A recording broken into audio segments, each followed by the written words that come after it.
নমস্কাৰ, মোৰ নাম শ্ৰীমতী দুলুমণি নায়ক। মই ১০ম শ্ৰেণীৰ ছাত্ৰী।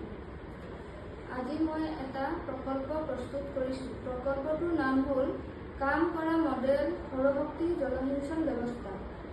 কাম কৰা মডেল সৌৰশক্তি জলসিঞ্চন ব্যৱস্থা হৈছে সূৰ্যৰ শক্তি ব্যৱহাৰ কৰি পাম্পৰ দ্বাৰা কৃষি পথাৰত পানী যোগান ধৰাৰ এটা কাৰ্যকাৰী পদ্ধতি, যি কম বৰষুণ বা অনাবৃষ্টিৰ সহায়ত খেতিয়কসকলৰ বাবে অতি গুৰুত্বপূৰ্ণ।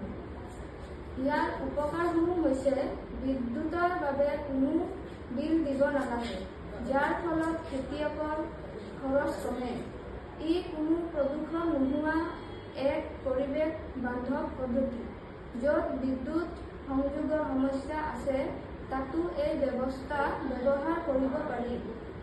আধুনিক জলসিঞ্চন পদ্ধতিৰে খেতিৰ উৎপাদন বৃদ্ধি কৰাত সহায় কৰে। এতিয়া সৌৰকূপ প্ৰকল্পটোত মন কৰোঁ আহা।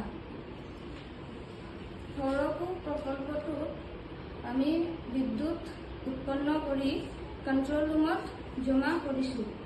কণ্ট্ৰল ৰুমৰ দ্বাৰা ঘৰত বিজুলী বাতি ব্যৱস্থা কৰিছোঁ। তাৰোপৰি পানীৰ পাম্পেদি পথাৰত পানীৰ ব্যৱস্থাও কৰিছোঁ অতি কম খৰচত।